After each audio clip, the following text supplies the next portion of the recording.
Hello everyone and welcome to Game 2 of this Best of 3 series of the Best of 5 series between Kiwi clones and Czech6 teams from the ESEA tournament. Whew. That was a mouthful of an intro to say, but to sum up, this is the ESEA tournament. It is the first matchup of... It is the second game of this first matchup. There is a best of 5 of best of 3s, and this is the second game of the first best of 5. Hope you got that. And it is Heaven on Earth versus xSixFargo, and in game 1, actually, Heaven on Earth played a great game, being able to take a game from xSixFargo. And there is a little bit of chatter going on here between Heaven on Earth and xSixFargo about some good luck, have fun. It looks like xSixFargo is a bit better mannered than Heaven on Earth, or the opposite. I forgot to actually watch. Anyways, I am going to be casting as many of these games as I can because there are so many of these games. I already have about what is that, like 20 games for week 1, and I am going to be streaming live some of these matchups. I am, in fact, going to be streaming one at 6 p.m. tonight EST, so definitely look for that. And this is one awesome tournament, $5,000 on the line for these teams. It really helps these teams to grow, and props to ESEA for actually hosting this tournament. So thanks a lot, guys, and for actually having me cast them, because they are awesome. We're looking for some amateur casters, and apparently someone at Gamecom put my name in, which is awesome. Thank you, whoever put my name in at Gamecom. Anyways, this game on Shakura's Plateau, my personal favorite map. I love this map. I love the half-half map situations and all the intricate strategies you can have on this map. Is going to show in Expo first, once again by Heaven on Earth. Very normal stuff. Meanwhile, xSixFargo is not going to go for his command center first, as he did on Tal'Darim Altar, and wisely so, because it is quite a smaller map, this Shakura's Plateau, and really some Ling or Baneling busts are so dangerous on this map if you go for command center first. Although it has been seen, it is not very common. You really have to be 100% sure that your opponent is going to go for a hatchery first if you're going to go for command center first. And since Heaven on Earth is not one of your very, very popular players, say Nesty, you can watch all his games and try and figure out what he's going to do, but Heaven on Earth is not playing publicly as much as other players, so you really can't know what he's going to do unless you play with him personally on a regular basis. So these strategies, look for them to actually be very safe in nature, and you can see that it is most likely going to be the 2 racks Reactored Hellion, because 2 racks Hellion does not work even a tiny bit. Reactored Hellion build as he did last game, but on only 1 base for now. I love this play simply because it prevents the Zerg from getting that 3rd base that he so desperately wants until there are mutas on the field, and it also enables you to expand at the same time. So I really feel like this is the strongest build from Terran right now, and it is the build that we see time and time again. If you watch any kind of StarCraft, you have seen this build, because it is so strong, so good, so standard, and so solid, and it enables so much. It opens up so much the mid game that really doing something else of this build than this build is almost crazy. Anyways, 2 first Hellions on the map, 1 Spinecrawler, 1 Queen, and a handful of Lings going to easily be able to just thwart this out. These Hellions just going to check the 2 Xel'Naga towers right away for any Lings controlling them. But wisely, Heaven on Earth just keeps his Lings at home, because I expect him to expect this, because he put up a Spinecrawler. Really, no reason to put up the Spinecrawler if you don't expect Hellions, because believe it or not, Speedlings are actually fairly decent against Marines in small groups. Once again, Heaven on Earth is getting that third queen up. These Ling's gonna poke up here, taking a lot of useless damage right now.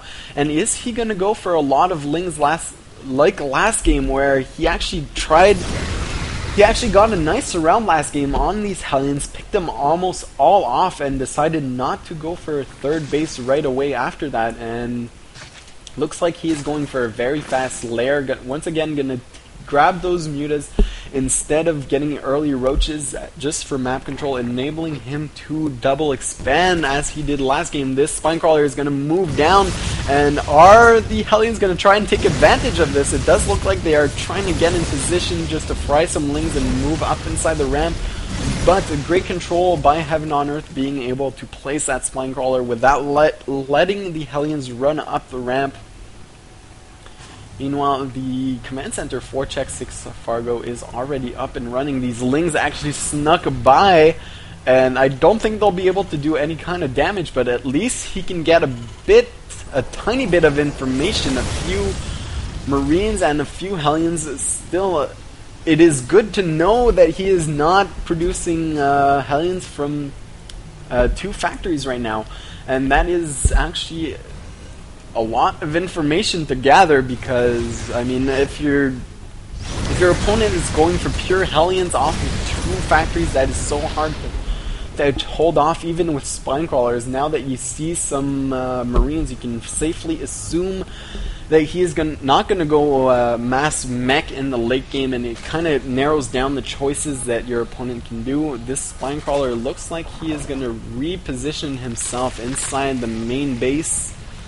I don't know why he's going to burrow here, but it looks like he is. It is for the drop, but usually when you prevent drops, you're going to burrow inside the mineral line. Anyways, this initial drop might be able to do a bit of damage. There are a lot of Banelings, a lot of Lings, and 3 queens inside the main base. They actually had time to walk across that slow creep. This second Spinecrawler is already up and running. Nice shots on the Hellions. Nice shots on the Hellions. That second round of Banelings really did the damage that it should have done, and this single medevac is just not going to do much. These queens should really be targeting in this medevac right now, and Transfuse on the queen will be able to repel this. So 1 failed attack by xSixFargo. The Spire is now complete, 2 mutas on the way, and this is when the third base should now go up. The Viking just running across the map, trying to pick off some stray Overlord. The third base for Fargo is now going up, just now starting. We actually see a lot. I mean, we see the exact same game as we did last game.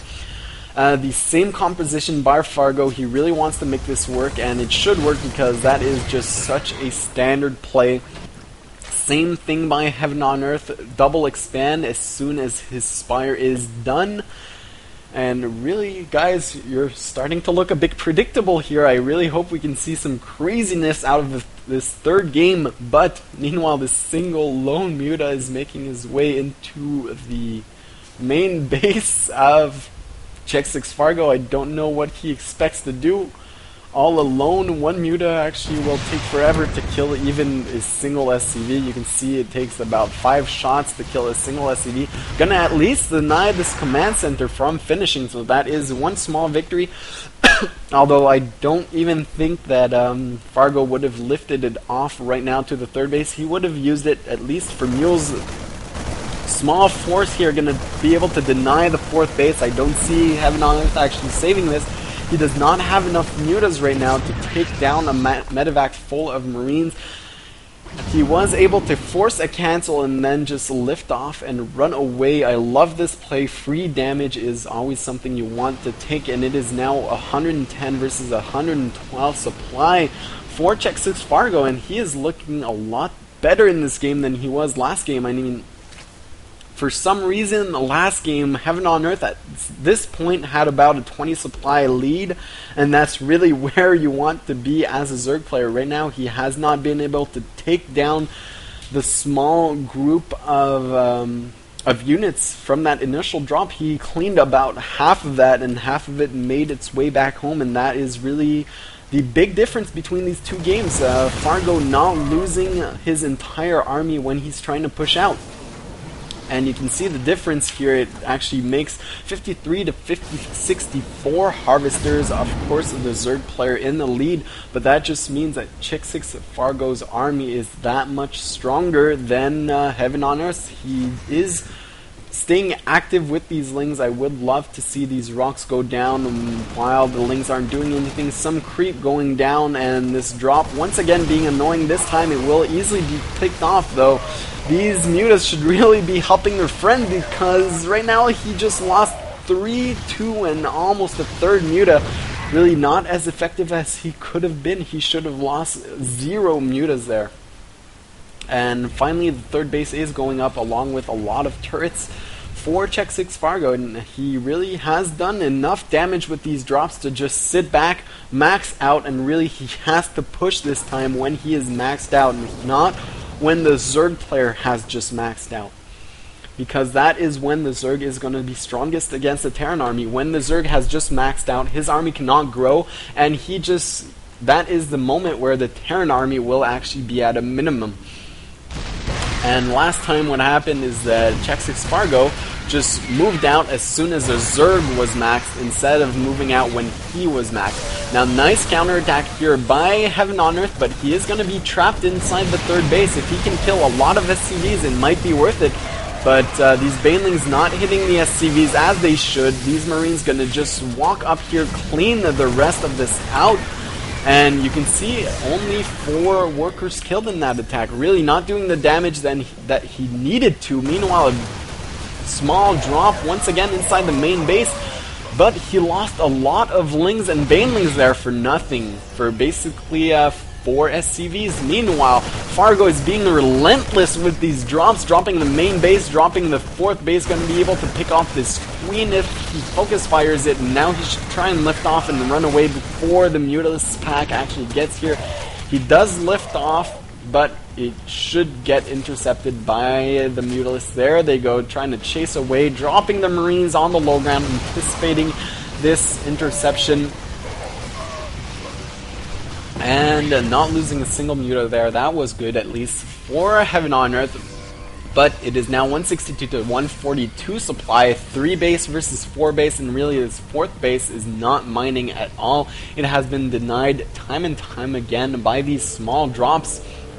And you really have to admire Fargo's tenacity at dropping against a pack of mutas. I mean, the pack of mutas isn't that big, but you don't need that much of the big pack of mutas to deny drops, and really these mutas trying to intercept a few stray medevacs. He has to be careful not to lose those mutas. Those mutas are going to be what enables him to actually clean up the tanks. The Banelings and Lings are going to chase away the Marines. Meanwhile, the mutas have to do a lot of damage, and if he loses mutas, they will not be able to do the damage they need to do when that huge engagement comes. 169 to 172 supply, so these armies are actually almost even right now. This medevac is going to be intercepted, was spotted, and is going to die before doing any kind of damage. But no, these mutas are actually just looking in the wrong direction and abandoning hope. This is the luckiest medevac ever. The mutas are still inside the main base. They smell the medevac, and there they go, finally intercepting the medevac. He will be able to launch a single Marine, but the medevac dies.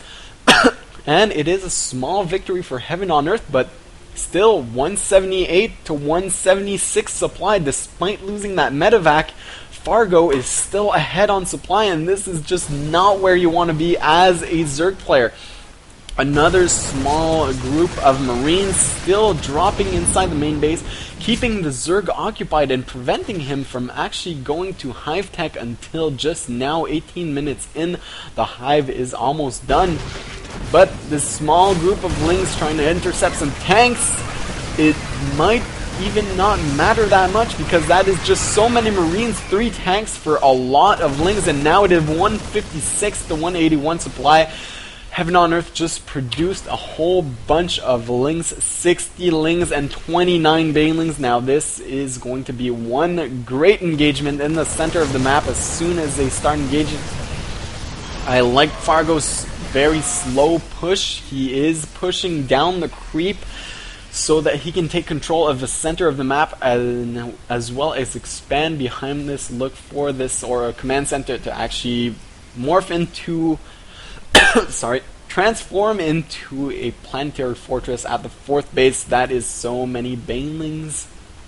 That is so many banelings. 24, 32, 35 banelings right there, along with too many links to count. And these mutas really are staying active. I like this. One Thor going to be able to cover basically this entire army and deny these mutas from doing any kind of damage. One small force of Marines almost triggers the big engagement. A couple of spine crawlers moving up just to prevent the push in case that Heaven on Earth loses this initial engagement. These spine crawlers are just going to slow down the Terran army from moving forward just enough so he can regroup, remax, and do the damage that he needs. One small group of Lings just dying to a Thor and a couple of Marines, and I love Fargo's position right now. He really has no reason to push beyond this point, except maybe gain vision behind these shrubs. I wonder if he actually has vision behind these shrubs. It does look like he has, just because of the medevacs, or at least some kind of visions. But right now he is taking his 4th base. He is preventing the Zerg from taking a 5th and a 6th base just because he has this great control of the center. And I mean, the Zerg player cannot stay in this position right now. He is just throwing away a few links so he can clear up supply from some Broodlords, and this is what is going to help him break through this.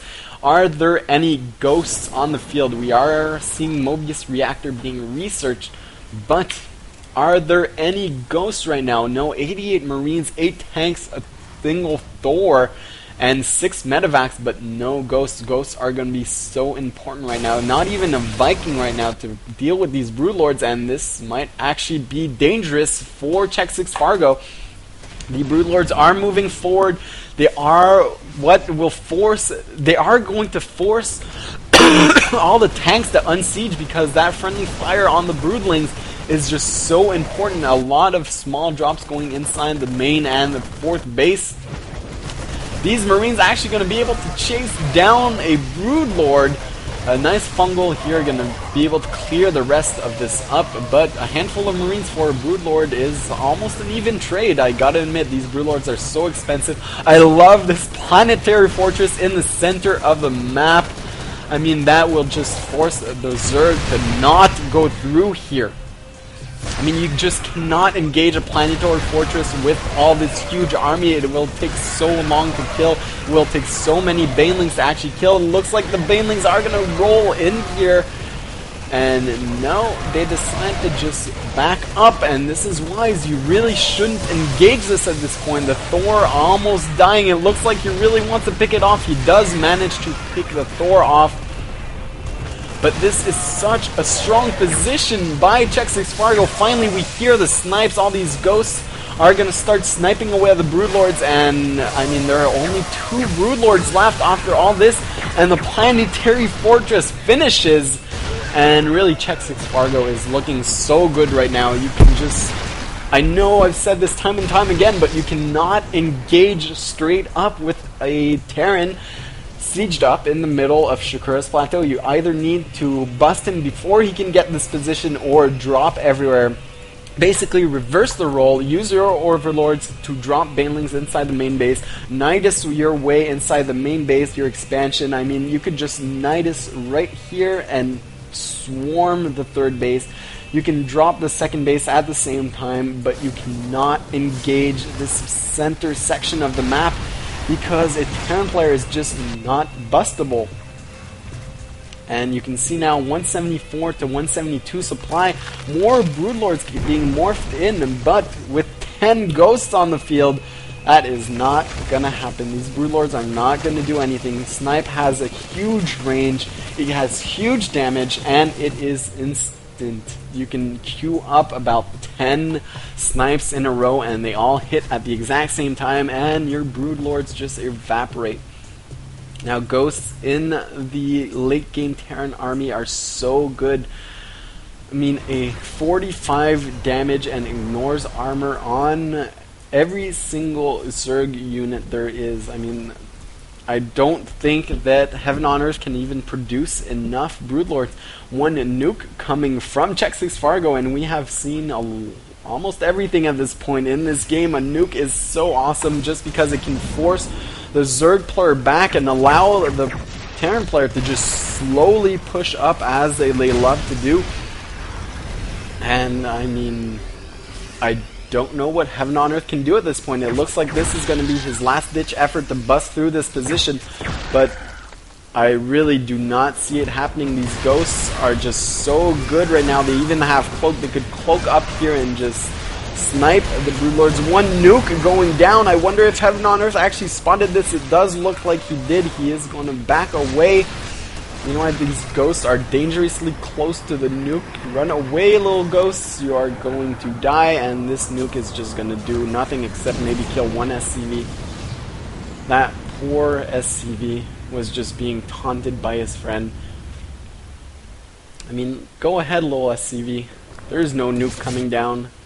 He trusted his friends and just died that way. More drops going into the main, the third, the fourth base, and really, I mean, xSixFargo is looking so good right now. There is just no way Heaven on Earth is going to bust through this unless he uses Nidus networks, unless he uses drops. He cannot just outswarm his opponent out of this position. He is wasting fungals on these small groups of Marines. Those fungals are going to be so important in this big engagement. But really, the Zerg is just going to starve to death right now. The Terran player is still mining still very healthy off of 3 bases.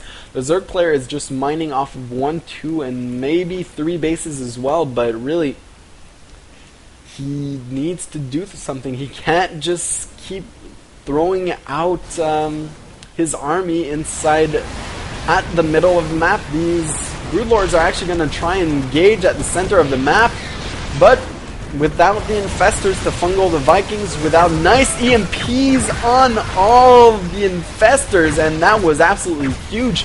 Now there is absolutely nothing to to defend the Broodlords besides a couple of Corruptors that just comped up. But you can hear the massive snipes going off on all the Broodlords, and there are only 2 Broodlords left on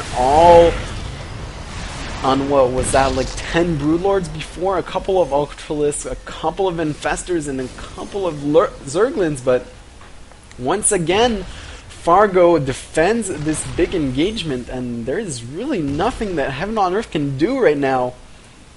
And I wonder if he's actually going to realize in this game that he needs to research this Overlord drop. He needs to research that Nidus network.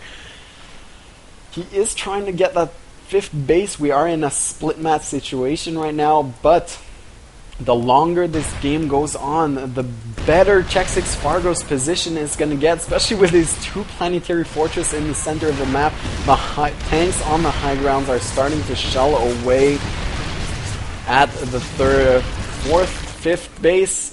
And there it is, the last big engagement. This is actually not bad because he has such a supply advantage.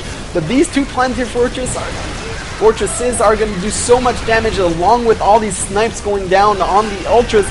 And remember, this tank on the high ground right now is basically unreachable. He's just going to keep shelling away. He has 26 kills.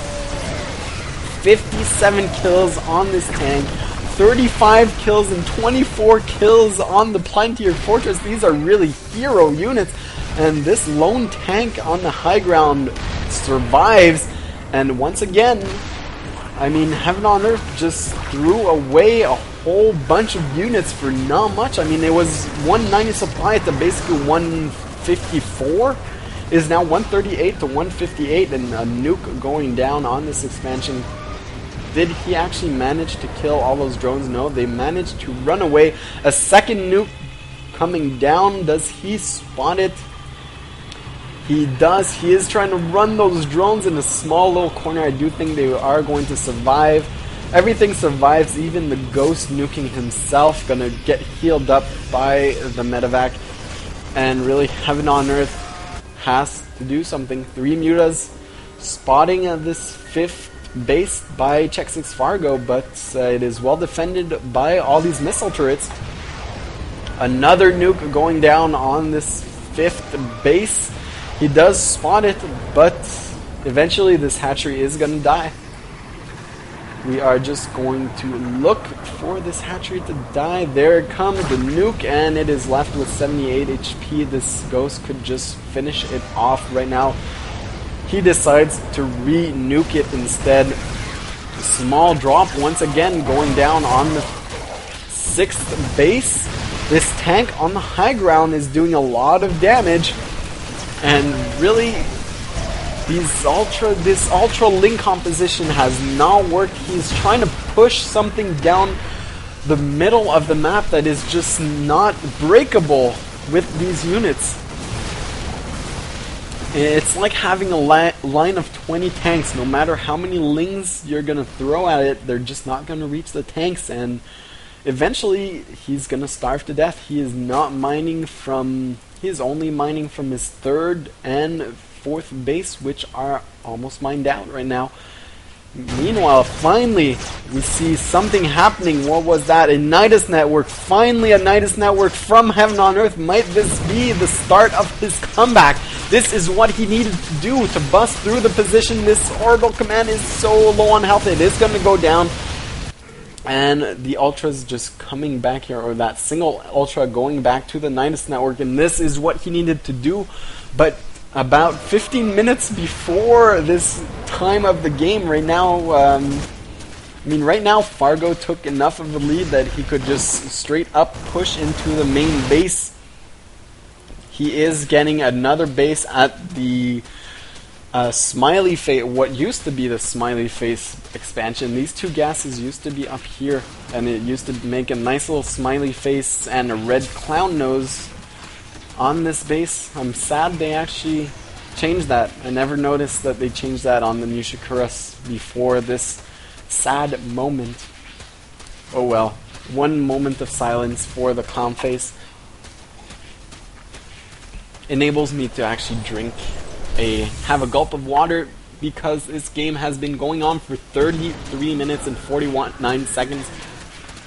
Another Nidus network inside the main base, just going to spew out a single Ultralisk for now.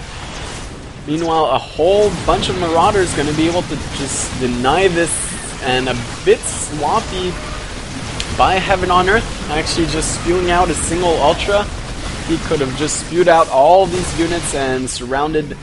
Well, I guess the SimCity of the main base does favor xSixFargo right now. The Heaven on Earth wisely comes back into the Nidus network and attacks this 3rd base defended by a planetary fortress. All these SCVs are going to start repairing. I don't think it's going to be enough to actually bust through this, but at least it does. You can see the SCVs actually killing the Ultralisk. That is going to take quite some time. That just looks wrong. I'm sorry. That was not something you see every day, and it was not a pretty sight. Once again, this thing just looks wrong. I don't know why, it just looks wrong.